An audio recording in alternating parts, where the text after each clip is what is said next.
This is The Verdict on Cabinet TV, not just another channel. Zambia heads to the polls in the next 4 days. Only a few selected will emerge winner according to the desire of the majority of the people at councillor level, mayoral, parliamentary and presidential.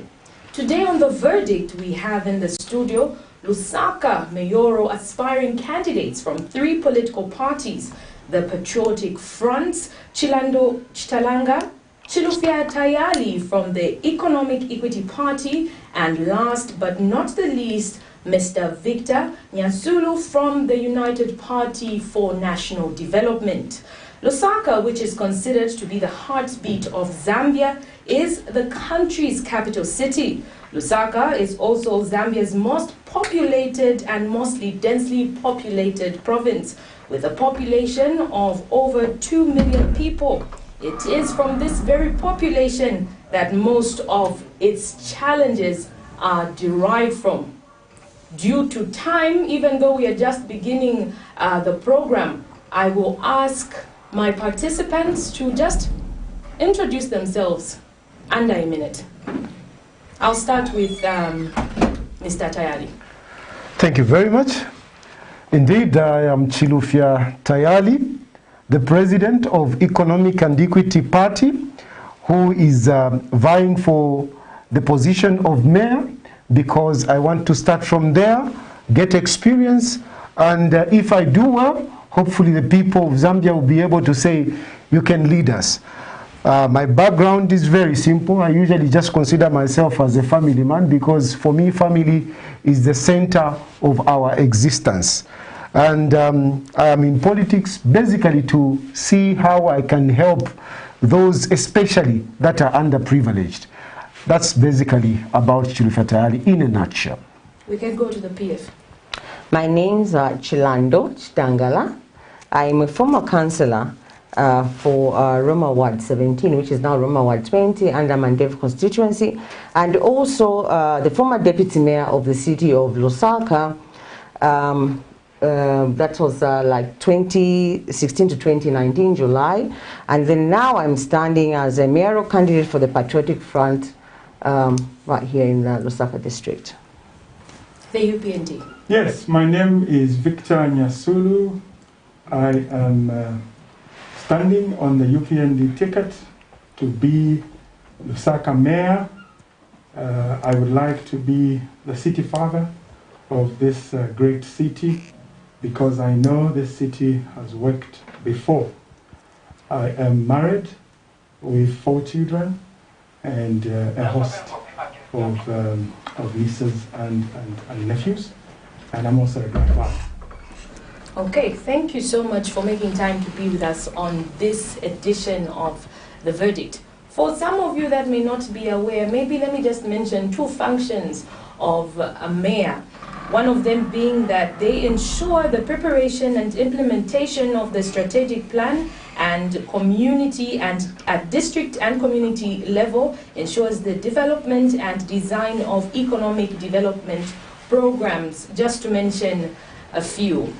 In my preamble, I had stated that Lusaka is one of the most densely populated provinces in this country, and it is from this same population that some of the challenges that the city is facing are derived from. Number 1, water. Water for a long time has been a challenge in the city of Lusaka as a result of the population. How are you, I'll start with my furthest left, as the EEP, going to deal with this situation that has proven to be a challenge? Indeed, water is a big problem, like you have rightly said. And what is unfortunate is that we have this problem of water, not because we don't have water. We have plenty of water. In the southern region, we have the largest water bodies. Unfortunately, the issue of management comes in, because when you have the resources, the next thing is How do you manage those resources to make sure that you distribute the resources to everyone? Unfortunately, I don't think we have done very well. I'm not a person that says, no, there is nothing that has been done. I think there is something that has been done. Particularly if you look at, the urban areas in our Kabulonga, Zeroma, Rhodes Park, I think we are quite okay. The problem comes in when we talk about the unplanned settlements. Because these unplanned settlements, I mean, they are unplanned as it were. So you don't have the pipes going there. You don't have the sewer system and so many other issues relating to that. So from my point of view, we need to come in and try to sort out the problem that is in the unsettlement areas. That is the biggest issue. How do we sort out? We need to come up and start planning. And from my point of view, I am looking at tackling the problems that are faced with the unsettled planned settlements in terms of short-term and long-term. Short-term, you need to look at right now. There are people who are carrying buckets of water. There is no water. And how do you provide water? I know some people, especially during this time of campaigns, we have seen some people pledging to go and sink boreholes in the communities. But unfortunately, some of this sinking of boreholes indiscriminately is also causing a problem, which is why I actually agree with the PF when they came up with this plan to say when you want to sink a borehole, you need to register it because it brings order. Because sometimes you sink a borehole, it is a place where it is contaminated. Sometimes you're sinking a borehole, next there is a toilet. You're sinking a borehole, next there is garbage. So from my point of view, I think we need to bring back the responsibilities of the council to the council and remove cadres. The biggest problem that we have at the moment is cadres are giving plots anywhere, anyhow. This is a big problem. It's causing a mess. In winding up, 30 seconds. In winding up, the first thing that from my point of view is that we need to give back the responsibility of the council to the council and take it away from the cadres. From there, we can plan and see how we can provide water for everyone. The PF. Thank you very much. First of all, yes, 70% of the city is peri-urban. And it doesn't mean that the peri-urban side has not received their share of water. First of all, I'll also talk about the Millennium Challenge project that was in Lusaka for the last 5 years. That ended in November 2018. I will tell you that 1.2 million people benefited. They received tap water along that line. So that was Kwamwene, Vona Valley, Chipata Compound, Ngombe. They are some of the beneficiaries. So water has been given to 1.2 million people in the city the last few years. And then apart from that, in peri-urban areas where water is not readily available, we have been working, well, we were working with Lusaka Water.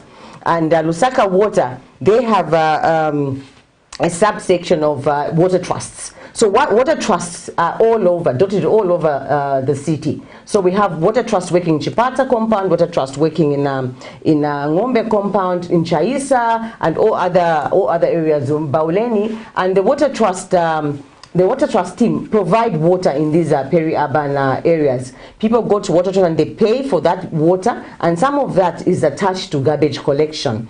But talking about the water situation, of course, we know that Charleston has had a water crisis. One of them, Charleston has had a water crisis in the city. But remember, we have the Kafue Bulk Water Project that is waiting only for the electricity.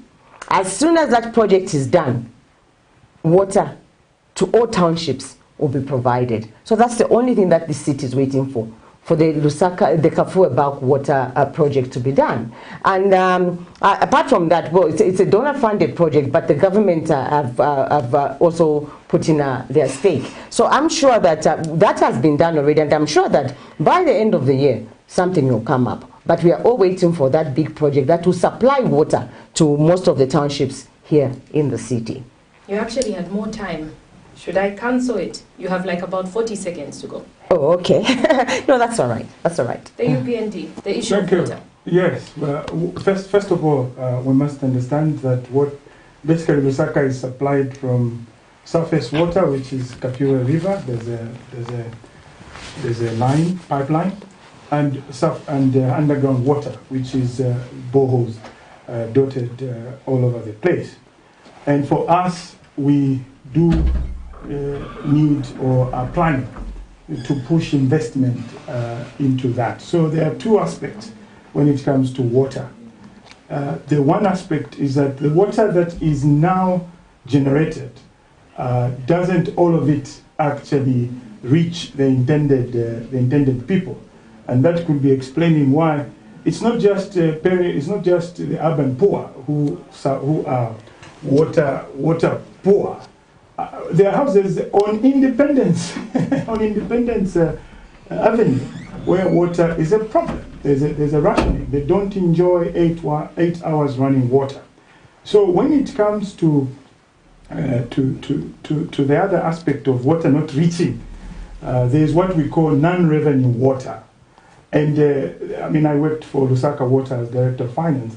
When I was there, we were talking 50% non-revenue. What that means is that water is pumped, processed, but it doesn't reach the intended place because 50%, maybe it's improved now, is unaccounted for. The only reasonable explanation for that is that if 50% is not accounted for, why isn't Lusaka in a perpetual flood? So obviously it's a question of the water reticulation pipework that will need to be invested in and maintained well. But so the water that is coming from underground, the issue is that we don't have as much land in Lusaka as we need for these services. So one of the things we're going to do, one of the first things in the intre on Friday, or is it Monday, is to check, to actually commission a land audit, find out how we are using land in Lusaka, and if it's possible to get better places that can be used as aquifer. You see, the challenge we have is that there isn't a lot of interest in actually resolving this water, because you have aquifer places in Lusaka which are being developed upon. I mean, you have the scandal of Forest 27. That's part of the problem. So we will invest in it by first beginning to deal with the unmaintained pipework. Your time is up, unfortunately. Yeah. Speaking of water, it's quite interesting to note that the same city that has a challenge of water actually, on the other side, has a challenge of overflooding, lack of water, yet so much water within the same city. I'll start with the PF this time around. Day in, day out, the issue of flooding is a problem and it's a challenge. Thank you. When you resume office, assuming that you will resume office, I will. only God knows, I will. what are you going to do Okay. in order to sort out this problem permanently? Okay. The problem of flooding in the city, I think people must know that Lusaka sits on a rock. So that is nature. So we can't really control that. It's nature. So when it rains, like the way it rains, the water seeps down very slowly. That is one of the challenges that we've had in areas like Kanyama. Kanyama sits on a very big rocks. So seeping of water takes a lot of time. But also at the same time, this is the reason why we need to have more drainages as big or bigger than the Millennium Challenge drainage that runs from Chalala to Maziopa. That will also help the city with the flooding. And then at the same time also, we must learn to manage the existing drainages better than it's done now. And that also goes to the people that live in the city. How are we managing them? How are we maintaining the drainages? We just don't leave it to Lusaka City Council alone. Are we, these people living in the city, still throwing garbage into those drainages for blockages? That is something that I've noticed, that we just abuse our drainages by throwing garbage in there, and that leads to blockages. And blockages means that when it rains, we have flooding in the city. Yeah. So people must understand that Lusaka sits on a rock, and so when it rains, it seeps in very slowly. Yeah. So building more drainages, better drainages, outlets for the water will be a solution for the city. Perhaps maybe I might be a little bit tougher on you, especially that you are very, you are using your time very wisely in the fact that you have had an experience of being in office. Other than the Millennium Challenge, what other projects similar to that do you have planned moving forward? Okay, for now, of course, the expansion of drainages. We've seen how the Lusaka decongesting has also helped.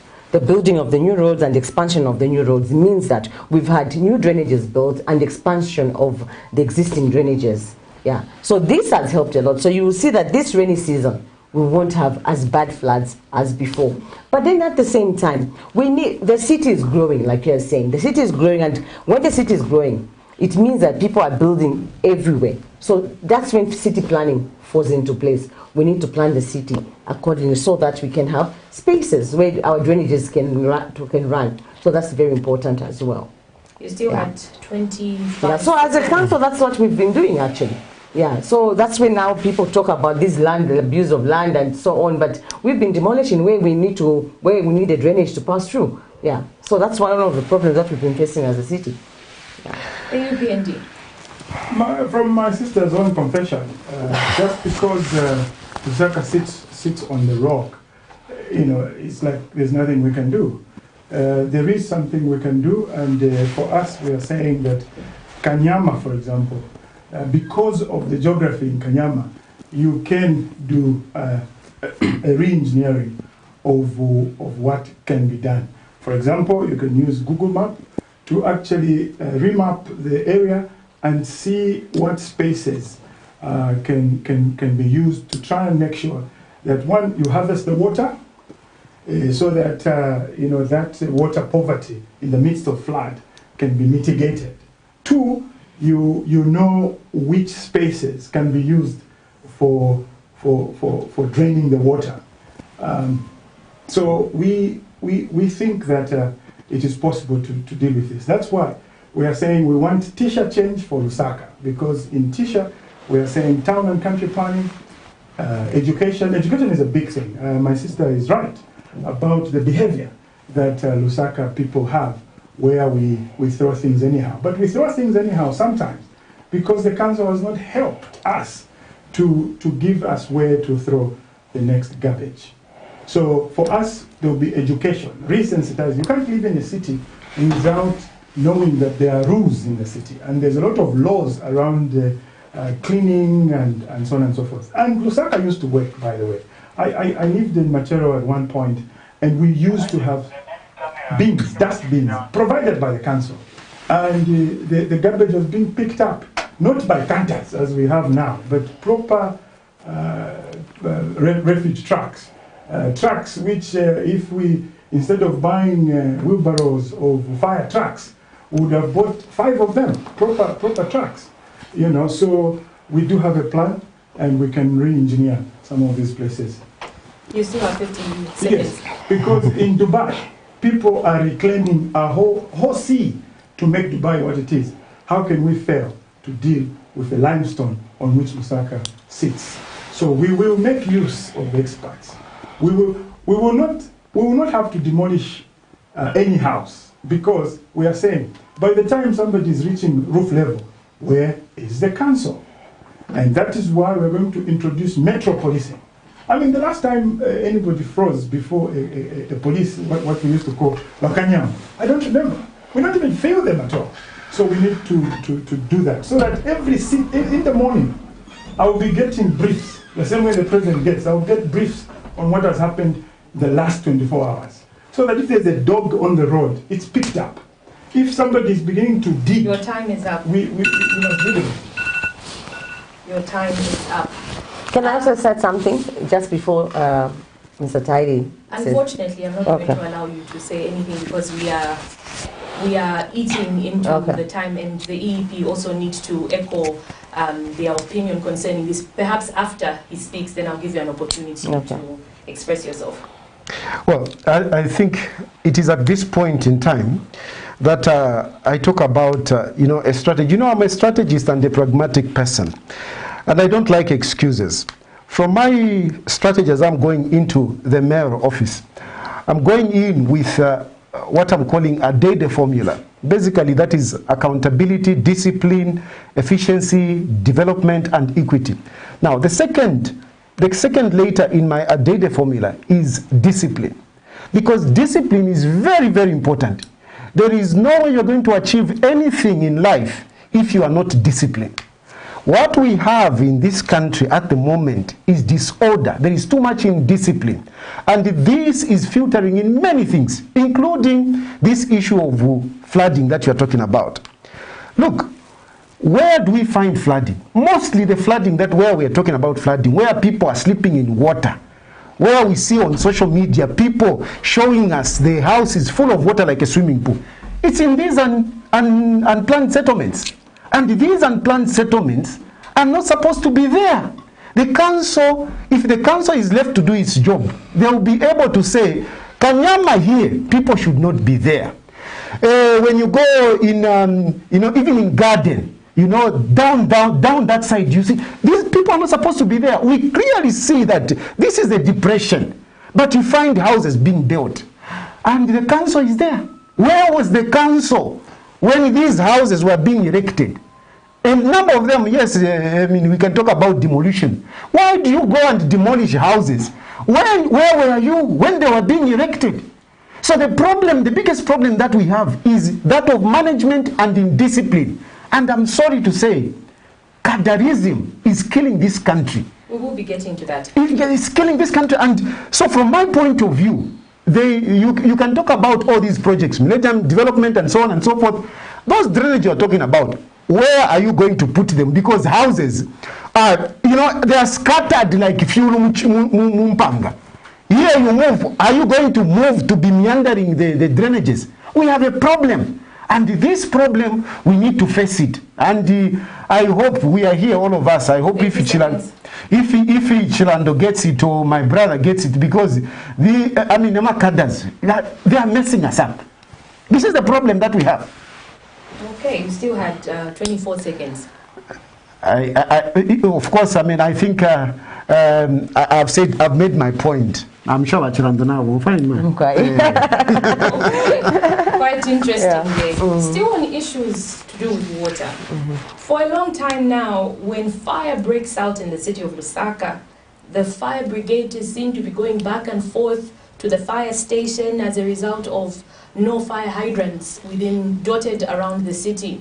We see instances where a house catches fire and it's brought down to ashes because the fire brigade is not doesn't arrive on time, or perhaps they don't have water to adequately be able to quench the fire.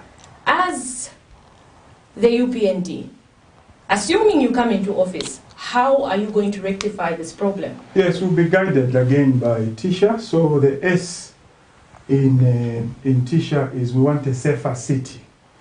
And again, this issue of fire hydrants is a matter we tried to apply our heads to when I was a director of finance at Lusaka Water. By the way, Lusaka Water is a subsidiary of the council, and so if I'm given a chance, I'll be able to understand the issues very well. And they're very important because they deal with two most important challenges of Lusaka, components of health, which is water and sanitation. So we have no choice but to invest in all those things. You see, that issue is also connected to town and country planning, because when a building is being erected, you actually need something like 12 inspections before it is certified fit for habitation. And one of the things that is neglected all the time is fire safety. If we did an inspection, you'll be surprised. I don't know whether this has fire safety, but this is where we are. What we are saying is that, and when my brother Mr. CHILUFYA says that there's indiscipline, and that, to be fair, the PF inherited that problem because successive governments have been leaving it. And the PF also 10 years later have not attended to it, except of course for the gift from the Americans, the MCA. So we will invest in it. Where will the money come from? You know, at the moment for 2021, the budget for Lusaka Water is around $15 million. Surely, if everything is being done properly, you can keep $500,000 every 6 months.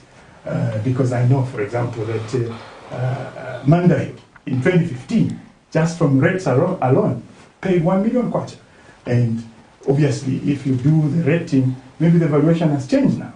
So we can, if we are committed, if we remove corruption, we've got the political will, we can invest so that Lusaka becomes safer. That's apart from the other safety of street lights. We'll finish that project. And of course, making the roads and everything safer for the differently able. It's very difficult for a blind man or other person to actually cross even these roads we are making. So we will invest in that. And we'll also pay attention to, there are more pedestrians and cyclists in Lusaka than there are motorists. But all the money has gone into roads that usually don't take into account the walkers, the joggers, and the pedestrians. Okay. The PF. The issue of fire hydrants. Yeah.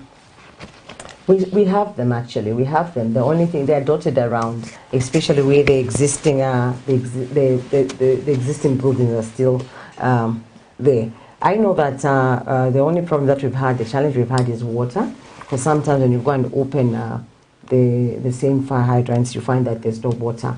But when you're at the council, you're actually told by the fire brigade where exactly you can get the water. This is the reason why, even when you are given a piece of land and there's a fire hydrant, they tell you that that doesn't belong to you. So even when you've secured the place, you can't secure it completely when it's there, because anytime the fire brigade can come there and open and get water. But talking about that, we've already said, I think in the beginning we talked about the problem of water in the city. So how do we leave that problem away from what we just talked about? So as soon as the city gets proper water, after the Kafue bulk water project is done, you are rest assured that all those fire hydrants will also have water. We've had a challenge with water in the city. So how do we today talk about those fire hydrants not having water? The same problem that Charleston is facing, the same problem that Roma is facing, the same problem that Desai in Matera is facing, that's the same problem that we'll have. So the solution will be the same. When there's enough water in the city, even that problem will end. I think that is very true. So when we are planning for water and sanitation in the city, we will not forget about that. Yes, we will not forget about that. We need to also accommodate that, knowing that there are so many buildings now coming up. And for sure, buildings are coming up, and in every whatever kilometers, we need to have that to safeguard and the safety of the city. Yeah. You still have a minute. That's okay. She donates it to me. No, unfortunately, yes, So anyway, they always say prevention is better than cure. And if you have realized that we have more fire occurrences than we used to. And I've been asking myself, why is this happening? Number one, it comes from, of course, the planning that I'm insisting on, because this is really the major role of the council. The council is responsible to make sure that everything in the city is going right, starting from, planning. Now, when you are building a house, you need the plan must be certified by the council. From my point of view, you have seen that some of the buildings that are being erected, they don't consider such issues whereby, what about if there is fire? How do people get out? How do you stop the fire before even the fire brigade comes in? There isn't that. There is that problem. The other thing is the counterfeit, products, electro products that are there. You find that you have put a kettle there, water is boiling, from nowhere, I mean, it gets an electric shock and the house is on fire. These, you know, the plugs, there are a lot of them. And unfortunately, my dear sister, the council is also involved in this. Yes, it's the bureau, you know, standard, but the council is also involved to make sure that the products that are on the market are fit for people to use and consumption. Now, when you come to the issue of the capacity again, before you even talk about water, because we have a lot of water, my dear sister, I can tell you, we have a lot of water. The problem that is there also, it's the capacity for the people. This government did very well. They bought, you know, those 42 million trucks, but look at them. The people that they are actually managing those things, they don't even know how to use them. There is no capacity. The council goes around asking people to say, do you have that fire extinguisher? They go around. If they find that you don't have it, they charge you. There is a penalty that they give you. But beyond that, nothing. In schools, do we talk about how can we, you know, help people on first aid? How to manage when in case of a fire? We don't have these issues. And these issues, my dear sister, it is the council's responsibility to make sure that places, public places as well as private places are safe from flooding, safe from, you know, things like fire, safe from garbage dumping, safe from toilets that are breaking in when people go in there, mumfula. So this is very important, and I think the only man who can do that is Chilufa Tayali. Okay, but I want to say something, because no, because when I hear people saying all those things and they don't know that these things happen in the council, then what is the use?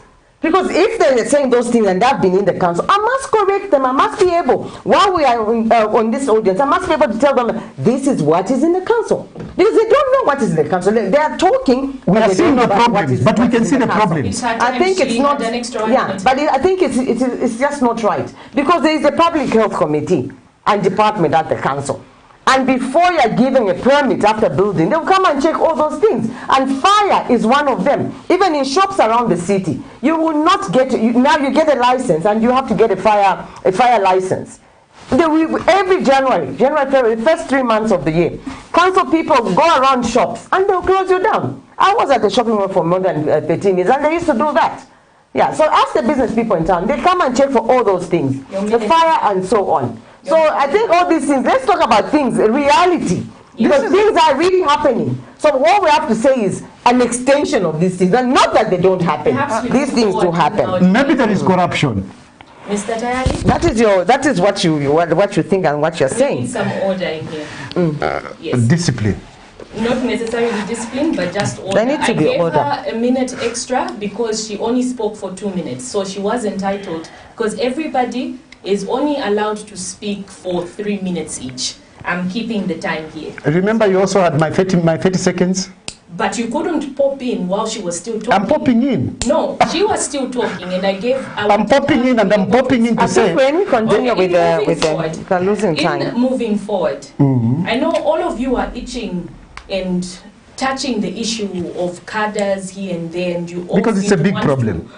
Talk about it. How are you going to deal with the issues of cadres taking over, whether it's bus stops, markets, and the like? I'll start with the UPND. First of all, we intend to run a government of laws and a government that is disciplined. And you know, when somebody says you want discipline, you have to look for track record. How have they run their lives, and how do they have a track record of discipline? So those cadres, first of all, cadres are necessary in any organization. Even cabinet requires cadres. But what is actually happening is that we have sagging happening in some of these institutions. Now, both the bus stations and the markets there's a law to it, the Markets and Buses Act. So we will make sure that it is implemented, but we will not implement it blindly, because part of the problem with those cadres is that they don't have anything to do. And if you are friends with them, and perhaps you were drinking with them last night, how can you in the morning tell them to stop doing what is illegal? Because you don't have any idea what to do with them. So for us, we are saying, you should have been listening from President Hakainde Hichilema, we are saying we want to fix the economy. If we fix the economy, there will be more jobs. I know you have heard that jobs story before. When the PF was coming to power, Mr. Satame, so rest in peace, promised 500,000 jobs, but they're not there. So we are promising real jobs after we fix the economy. If the jobs are there, there should be food. If there's food, we can actually tell the guys, hello, so some of you go be employed there. Some of you who want to remain here, you're going to be formed into associations or cooperatives, so that when you're doing those things, you do them as agents of the council, or you're going to do it as brokers. Because what I'm saying is, at Soweto Market, for example, if you are the producer and you've come there, if those guys just take over, they do everything. So when we come into power, we will make sure that we organize them, and then there can be rules and regulations, just like it happens on the Osaka Stock Exchange or other markets for that matter. You still have 40 seconds. Yes, please. So we will run a government of laws. We will provide for them in the sense that we will support SMEs in a targeted way, so that we don't give 1 million kwacha to somebody who's never known how to manage even 10,000 kwacha. So it will be targeted. We will ask what people are struggling with and then be able to deal with it. So that should reduce the number of people who do illegal things at markets and bus stations. Okay. The PF, issues to do with cadreism. First of all, I will not refer to them as cadres because they are stakeholders in bus stops and markets. And it's unfortunate that every time I'm on a program and whatever I come up with, other people now try and say they'll fix it. What are they going to fix? Because the issue of cooperatives, that has been my plan. Every time we have an interview, those are the things I talk about. Now, what will they fix? Because I've already started fixing it. I have fixed it already. So what are they coming to fix? I don't think that is true. Anyway, I'll tell you, the council has the mandate to run bus stops and markets. And right now, I'll be honest with you. For example, Intercity, they do not interfere with the fundings, the funds of the council. They have their own system. I think I've said it before. They have their own system. When they're going to carry your bag from your car to the bus, they'll charge you. When they're going to load your bus, they'll charge you. Is that council money? That is the bus and the taxi driver, between the taxi and the bus. So that is the business system that they're running around there. But I have said before that the council that I'm coming from, we already started a process where we're saying these, our friends, the stakeholders, are going to form cooperatives. And those cooperatives, we are going to employ them as agents of the council. And if they want to be paid every Friday or every 2 weeks, it will be done. It will be done. But remember, they are also looking for a job. They are looking for employment. They have families. They have children that go to school. So all we have to do is manage it the way the last council started. So managing it, it will be done, because that's what I've always said, forming cooperatives. So I don't know why somebody should go and steal the PF's plan and say they'll fix it. What will they fix? Because PF has fixed everything. All we have to do is do our implementation and continue from where we left from. Like right now, I am coming from a council, and these are the things that I've been talking about all the time. So I see no reason why, when I'm sitting at a podium like this, then the next thing is somebody steals the ideas of the patriotic fund and says they'll fix them. What will they fix? They will not fix anything. We have already done what we have to do. All we are doing is continuation of the things that we've been doing. There's no fixing here. PF has done it. We have done it, and we are going to continue doing it. So on Friday in the morning, I have my office, and I'll be doing what I have to do, incorporating my so-called cadres or stakeholders into the project that the council started in April. So there's nothing to fix here. Everything has been fixed. And stop copying what PF has done. The EEP. Very good. It's nice sitting here and listening to, other ideas. And as I'm listening, I'm actually beginning to think that I think if there is the best candidate who should go into the council is CHILUFYA TAYALI. Because only Economic and Equity Party doesn't have cadres. Even when I'm moving around in the community, you won't see me with cadres. Of course, I mean, those who are educated, they try to define and, you know, sugarcoat, you know, the word cadre, who is a cadre, and so on and so forth. Yes, by definition, a cadre is somebody that has got a strong belief in something, in a political party. That is good. Unfortunately, what we have this time around, especially in this country, at this point in time, and we just have to say things the way it is. Unfortunately, at this point in time, the PF has taken this issue of cadreism too far that it is choking this country. And this is why the Zambian people should not look at a political party that is entertaining cadres. Cadres should not be entertained. Cadres have got no business in the management of government. Cadres have got no business in the managing of the council particularly. For example, what are the cadres doing in the markets? We have cadres, we have these flags, political party flags, you know, in the markets, political party flags in the bus stations. What are they doing? What are they doing? What is their role? Any government is supposed to govern according to the law. And in our law, there is nowhere where it says we should, you know, the government workers or council workers should work side by side with political party cadres. There is nothing like that. And for me, this is one thing that I'm promising Zambians. Because according to our laws, there is nowhere where cadres should be there. So this issue of saying no cadres, no, they are necessary, no. Let's not. These cadres are inconveniencing the members of the public. Go to Intercity. You are not free. They pull you this way, that way. Why we can now follow upper station? You find these cadres dragging you this way, putting you in a bus where you don't want. Come on, that is chaos. That is not being partners at all. That is violating the rights of the people. When I go to the station, when I go to the market, when I go to, you know, to any social place, I should be free to interact with others freely without cadres harassing me. But there was a definition of cadreism. A cadre can be me, a cadre can be him, a cadre can be anyone. So why are people now changing? You talk about a cadre being this person. Any follower of a party is a cadre. No. Why are we right now? Yes, but then the definition of a cadre must be proper. We must know I'm a cadre and he's a cadre. There are so many different levels of cadres. No. I won't be able to define what a cadre is according to Wikipedia. Are we happy with that? Define it. I'll look for it. Let's go. No, forget about that. I think we need to finish the program. So let's just go according to the question. So moving forward, you mentioned issues to do with cadreism. Yes. You mentioned issues to do with money being misappropriated or money being diverted to other avenues that it shouldn't go.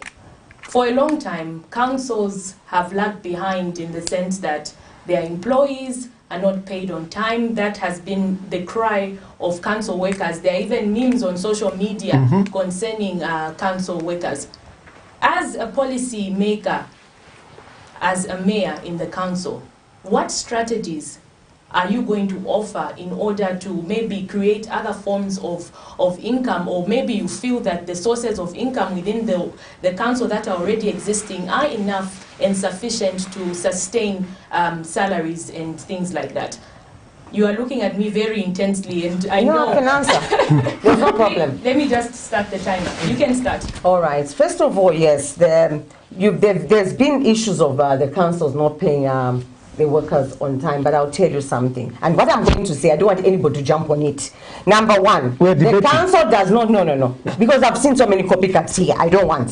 Fix your own problems, let PA fix their own issues. Into your time. Yeah. So anyway, the council, I'll tell you something. For example, we have 400,000 households in the city. That means peri-urban side and the urban side. And only 20% of those households pay rates. So how does the council make its money? So over time, we've had a lot of residential areas that have mushroomed in the city. We're talking about Chalala, we're talking about Foxdale, we're talking about Agus. These were farm areas that were demarcated into smaller plots. So we would like those people to contribute to the revenue that the council should be making. So what we need now is a self-revenue council. A council that can make its own money by The people of Lusaka are helping the council collect the revenues that belongs to the council, that we deserve as a council. First of all, I'll ask my fellow people that live in the city, how many of them pay rates? So Chalala must be captured, Ibex must be captured, Foxtel must be captured, any other peri-urban side that needs to be captured, we must capture. And we started this 18 months ago. So we have a new valuation role that is capturing data. And so far we've captured about 100,000 houses, almost 100,000 houses. So I'm hoping that in my next council, we are going to capture even 50%. That will mean that the council can have enough money to run its affairs. We'll pay the workers on time, and we'll sort out all the issues on time, and we'll pay our bills on time. But the council also can invest. The law allows the council to invest. We can invest in government bonds if we want to. We can invest in housing if we want to, by partnering with other stakeholders. So if we make enough money, that can enable us to pay the workers so that we don't lag behind. But remember, not so many of these people pay bills. So we have the licensing department and any other small bills. Right here, and the people that are watching, how many of them really pay rates on time? So we have to have now a good relationship with the people. From my last council, I have learned that not all people pay rates, not all people pay the dues of the council. So this is something that we have to work with the people of the city by doing a lot of sensitization and making them understand that this council that they have 30 seconds. From the last council would like to be their partners by getting more money, a little money from them, and investing that money so that we can give them good services, self-delivery. They want so many things in the city. They want lighting, they want drainages. So we don't have to have a tarmac. By grading the road, we can still give them a tarmac. So those are some of the things that a council, a self-revenue council, that we started preparing in the last council, will continue. So about Patriotic Front is continuity. We're continuing with the good projects. No, my mind is just going on thinking about my sister's assertion that things are fixed already.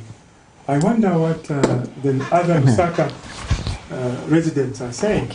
What I have seen on the ground is that all the work that's been done in the last 10 years by the council is inadequate. That is why we are even saying maybe we could contribute to resolving some of this. By the way, you know the Kanyama problems are as old as over 40 years. There was the Kanyama disaster in 1977. And unfortunately, even at that time, there was a mismanagement. So the issue is that Lusaka is not working at the moment. It may be working, but it's working for 30% of the population, because 70% of the population, which is close to 2 million, are in substandard housing and are suffering. So we think that we can go in and begin to do the things that need to be done. It's not so much lack of the laws and so on and so forth. It's lack of political will, and it is sometimes corruption that gets into the way, and so people are not able to think very straight in terms of dealing with the issues that need to be dealt with. I mean, there are some cities that are bigger than Lusaka, but they are working. Why can't Lusaka work?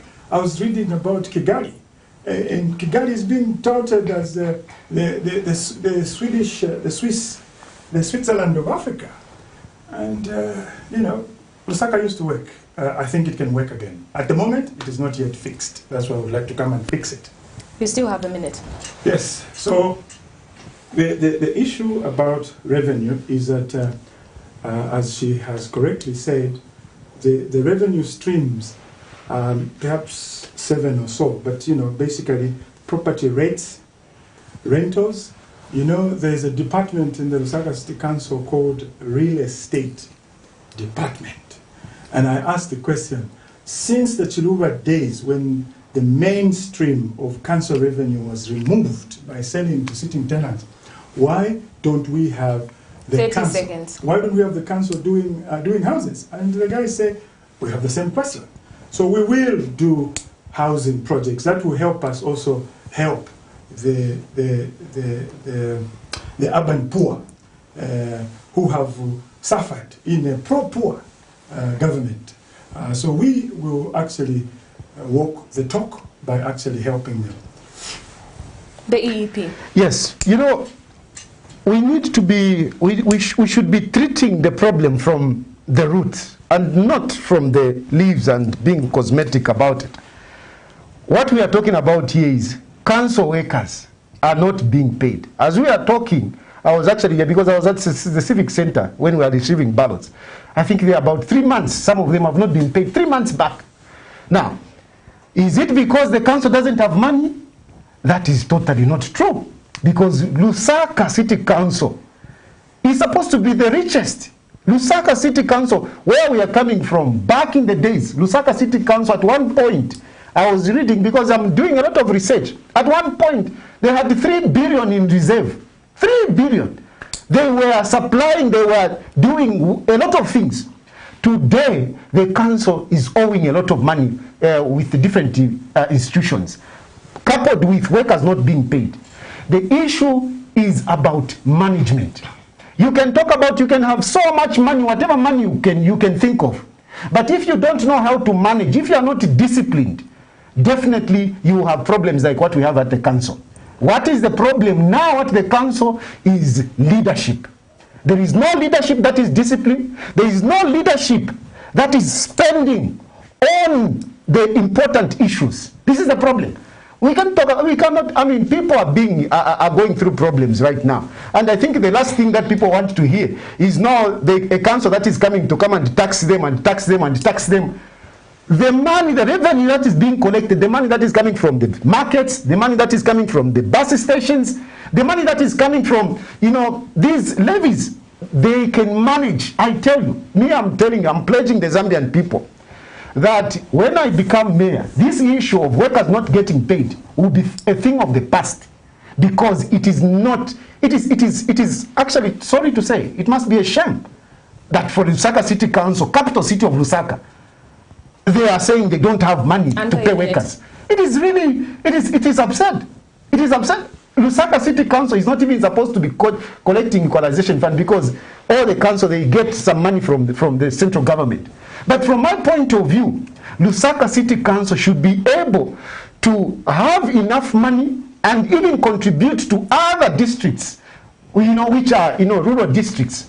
And all I'm saying is that the problem is management, and the biggest monster, corruption. Corruption. The people in the council, they are siphoning money. Cadres, they are siphoning money. They have given themselves to my businesses, collecting garbage, muma streets. They don't collect garbage, and yet they are collecting money from the council. Corruption is the biggest issue in the council. That's why people are going without getting paid. CHILUFYA TAYALI comes in, I can rest assure you, corruption will appear. Workers will be paid. Thank you so much. Good. The time is now almost 19 hours, and we are to finish at 19:15. So maybe quickly, let me reduce your time to 2 minutes each. Not enough recreational facilities in the city of Lusaka. We have some, but it is on record that a lot of activities, especially to do with the youths, they're engaging in bad vices and the like as a result of not enough recreational facilities. As the PF, what are your intentions moving forward? Thank you very much, Cecily. First of all, in the last council, we have a budget for recreation facilities in our wards. And for example, where I'm coming from, where I was councillor, we have a ground where our children play football. So that is one of the grounds that needs to be upgraded. So we've been encouraging that in each and every ward we should have sports facilities, so that we remove our kids from the streets and then encourage them to be playing sports, so that they don't get into these bad vices. But also at the same time, I know that people talk about this alcohol issue and so on. But remember that even in the last council, we're trying to sort out this issue of alcohol being sold within residential areas. For example, home shops. Home shops also have contributed to this problem that we've been having over our youths, where our Rwandese friends have been opening up shops. Instead of selling bread and milk that we've told them to sell, they want to sell alcohol. So in the last council, we actually said we'll not be giving licenses to them. We'll cancel so that they don't sell alcohol. And apart from that, now, going back to recreation facilities, like we have parks all over the city. And when you are building, or when an area has been allocated in the city, you leave space for recreation facilities. So the last ones that we had a full council where, not even a full council, we had re-advertised these parks, and they were given, that's just about 2-3 months ago. Under 30 seconds. And these ones in the new contract, you have to build or put up a proper play park for the kids. So as I go in the council, this council, I'll make sure that the city have proper recreation facilities for all the children. And also I'll mention that we're going to go back to the community schools. You know, where we had welfare schools. That is one of the things that I want to introduce in each and every ward, the 38 wards of Lusaka. The UPND. First of all, I must say that I attended welfare nursery school run by the council in Chunga, and from the command of my language, you can tell that the foundation was good. So the council, that's what I mean by the council used to work, and it's not working that way anymore. And then secondly, I want the people of Zambia to know that where a company or an authority has problems because of cash, paying salaries, I have a track record. I was at ZNBC for 60 months. Not one person got paid late, as if they are, even if they had the problems that they have now. They had them then, but there was no lateness in paying salaries. Same thing I did at ZESCO. Same thing. So I have a track record. So the council workers should know that if I'm chosen, you have leadership that is going to sort out your issues. And then what we are saying about play parks, it's a sorry sight. Just now, there's in Nationalist Road, there used to be a play park there. There's now a concrete jungle. There's a building going up. In Chikoleka, where we're supposed to have a nursery for, first is two things: for the city to breathe, because that's what we see in London. That's what we see where these cities work. It's supposed to breathe. What has happened? That's where we've taken the National House of Prayer, and it was not only the National House of Prayer. That's where the PF wants to have. So basically, it was used to share among them. So we have a program called Play Park Restore. In Matero, we had more than 4 play parks I could choose from. So we are very serious about it. We just have to do it, and we'll do it ourselves. The EEP? Yes. You know, they say where there is no vision, people perish. And this is what we are having at this point in time. When you talk about this recreation, I don't think it exists in the people that have managed the council thus far. Where we are coming from before, like my brother said, there was welfare and whatever, we had those things. But at some point, the people that have been successfully been in the council, they don't seem to have a vision. When we are talking about recreation, you are talking about a place where people can go and relax. You know, even a place where, you know, you can go and sit and you're just watching trees, you're watching flowers and everything. If you go to Civic Center today, there is that big open place. That place is supposed to be a nice place where there are supposed to be flowers and so on and so forth. I was there today. I was looking at the water pump. I was seeing water leaking all over.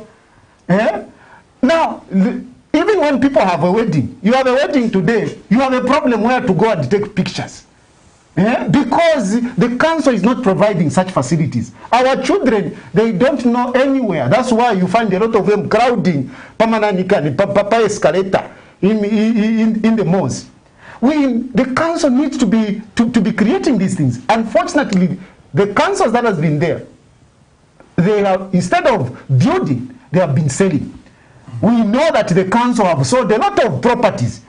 We know that the council have sold places which were reserved for parks. Yeah. There in Kabwata. You remember the story? There was a big story in Kabwata there. It was a place which is supposed to be, you know, for recreation. The council sold it. Because these people, unfortunately, those who have been there, they are so anxious to get money. And how they are spending the money, they are not spending it on people. CHILUFYA comes in there I'm actually looking, I want to create a number of parks where you can go and enjoy. Your time I can even take my sister Chilando there, we go and sit and drink wine. One of the things that is on the mind of the people currently watching right now are issues to do with land concerning our burial sites.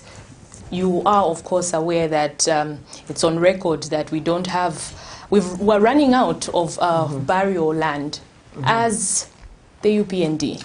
We're running out of disposal site as well. The refill center is no longer a refill, it's a mountain of garbage, so it's a dump site. That's a problem. So our solution to that is, first of all, to find out why it has taken over 5 years to try and conclude with conversations with both the neighboring councils and the chieftaincy in these areas. So we will make sure that is done.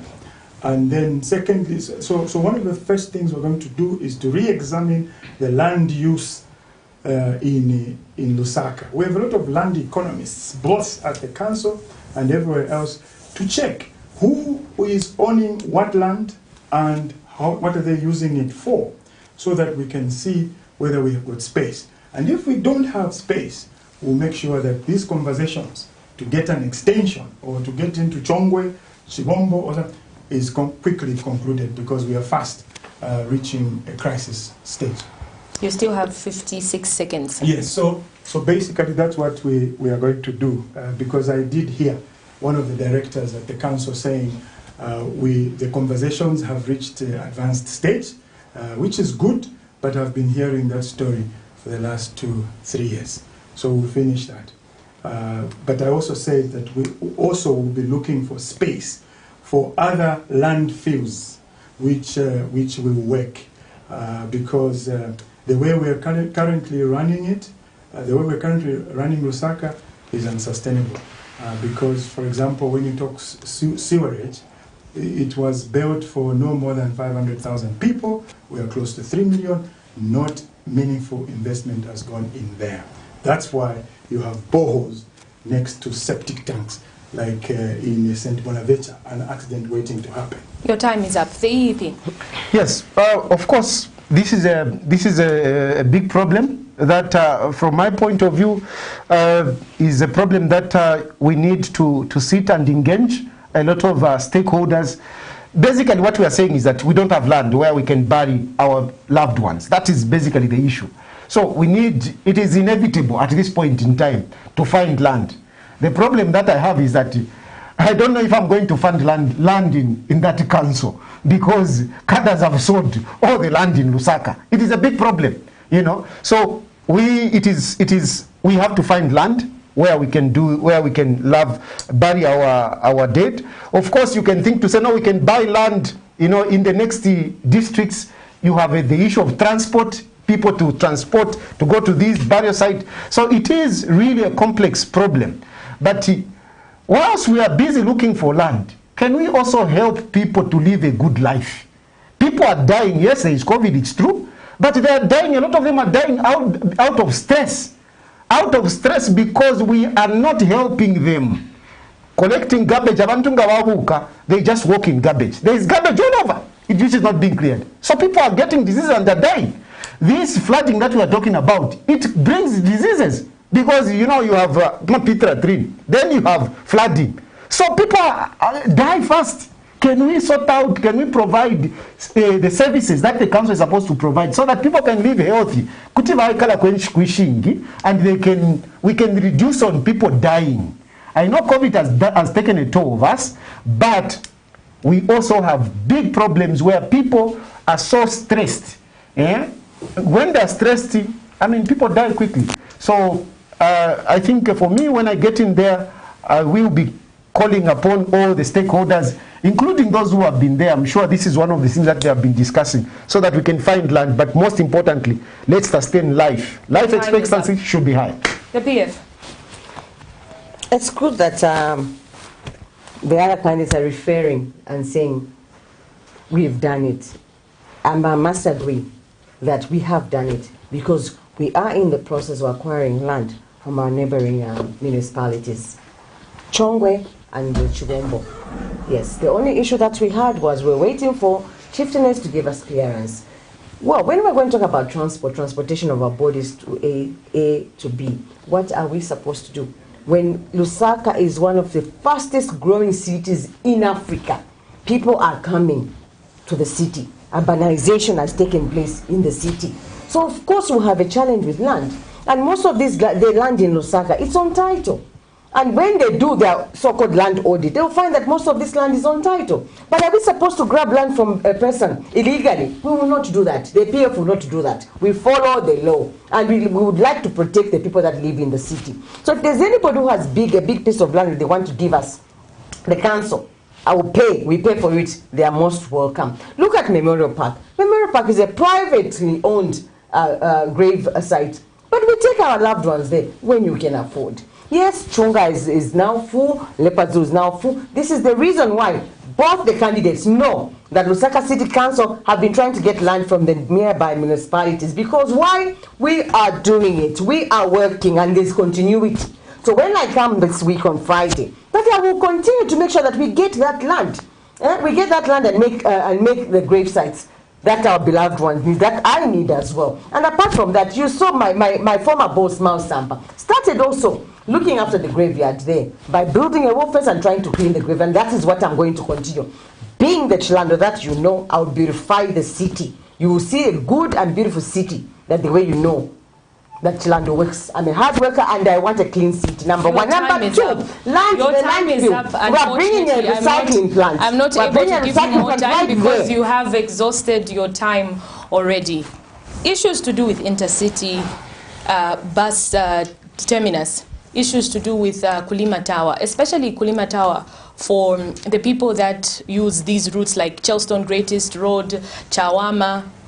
There isn't enough parking space inside such that the buses are now forced to park outside, creating another problem because now they are causing even more congestion in the central business district of Lusaka. How do you as EEP intend on sorting out this problem? My dear sister, the issue here is about discipline. It's about disorder. What we are talking about is just disorder. And it's not about, there is no space. It's about disorder. Because some buses are owned by political operatives. Politically exposed. And these people, who can stop them? Do you even see the council there putting order? Nothing.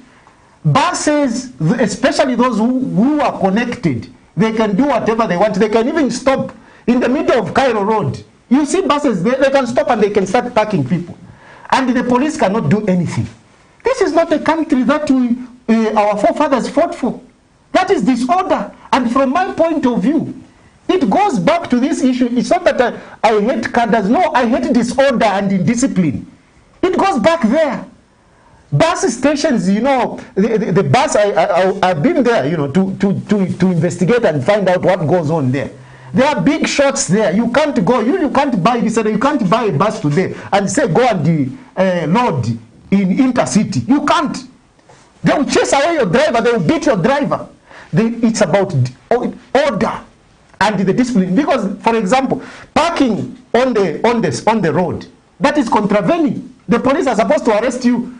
Do you see the police touching some of these people? They can't touch them. Discipline. For me, it's discipline. What is in the law? And I'm telling you, I come in, I'm going to fight. If a political party, a mayor, if it will be UPND, if it will be PF, and they are not putting their cadres in order, I'll go to court. I'll sue them. 1 minute 30 seconds because we're in the dying minutes of the program. So I'll sue you, Mwamfa.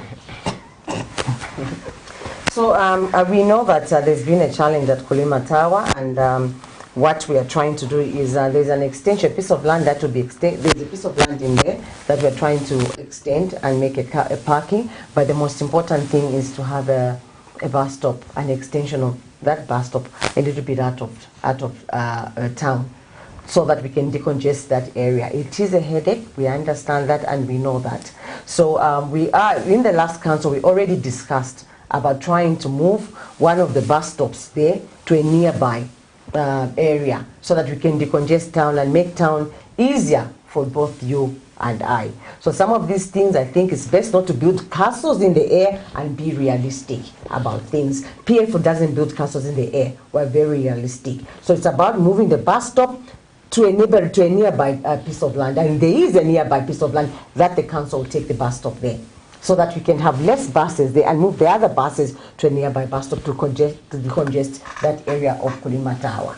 The UPND. We are thinking about making some streets auto-free in terms of private vehicles. We would like some streets closed so that it's just for trading. And to do that, we are thinking about putting perhaps 4 big packets which are digitalized, the same way we have at Zambia National Building Society Park. So that's what we are thinking about. We're also thinking about revamping the Njanji commuter train. With the Njanji commuter train, we know that we can, so listen to what I'm saying. When some streets are no-go area for private motorists, they can properly be left to traders. And then some streets in the CBD become just for buses, so that will reduce the thing. And then when we decentralize, the same way we're thinking about car parkades, people park and it's digitalized, and then people walk into the CBD. That's what we are thinking about to decongest. So when we get the Njanji commuter train back, that is what we call transportation for productivity. So that will also take away some of the mistreatment that people who get on the main buses suffer. You know, I've always wondered. Your time is up, unfortunately. Okay. Why should I vote for you, Mr. Chilufya Tayali? Under a minute. Yes, under the minute. Why you should vote for me? Clearly, at this point in time, we need to take away mediocrity in the council. You need pragmatic people. You need people that are able to move things. There is a lot of, mediocrity, inefficiency. I want to go and push things, to make things happen. And I want to bring order, because our city at the moment is like a cadre city. Wherever you turn, there is a cadre to take you this way, that way. We need to bring order. This is a capital city. We are civilized people. I think so many years after independence, we're supposed to be a civilized city. And you need that mayor who can really face things head on. And with due respect to all my fellow candidates, they are very good, but I think I stand to be that man that can change Lusaka. Vote for Chilufya Tayali on 12th August. And things will move. You will be free to move freely, and we will create more houses, we will create more parks. You will enjoy life in Lusaka under Chilufya Tayali. Thank you very much. First of all, the people of Lusaka must know that what they need now is tried and tested leadership. Under my leadership, or when I was deputy mayor, we have not had cholera again from that time. I think that is a good sign. You saw that. And then apart from that, there are so many things that we started in the last council that you have seen, the people of Lusaka, that they are being done. I would like to begin with a chance so that I can continue. Like you know, PF is about development. We are here to develop the city and the country together. You have seen in the last 10 years what we have done. Lusaka decongesting is there for you to see. Simon Market is there for you to see. Renovation of City Market is there for you to see. So you must vote for me, not because I'm a woman, but because I am capable of doing my job. That the Lusaka people of Lusaka know. I am capable of doing my job, and I will carry the people of Lusaka with me. We are going to love Lusaka together. If you want to see a clean city, an orderly city, and stop listening to people that want to build castles in the air. PF is not about building castles in the air. We are such a realistic party. You have just seen what PF has done. Vote for PF. Vote for President Edgar Chagwa. Vote for Chilando as Mayor of Lusaka. Your time is up, ma'am. For all the councillors and MPs for Lusaka. Vote for Victor NYASULU because I love you, as my president likes to do in our road shows. There's the kiss, and we are promising you a united city and an orderly, clean, and decentralized city. We love you, the people of Lusaka. We know Lusaka can work because it has worked before. So vote wisely, meaning vote for hope and help. Ohakainde Hichilema, vote for Victor NYASULU and all the candidates of the UPND Alliance. I'd like to take this opportunity to thank each and every one of you for making time to be with us on the verdict. There you have it, ladies and gentlemen. There are your mayoral candidates on the EEP ticket, the PF and the UPND. Remember that the power solely lies in your hands. I have been your host, Liseli Kanyanga Mubanga. Stay tuned for the main news at 19:30 hours.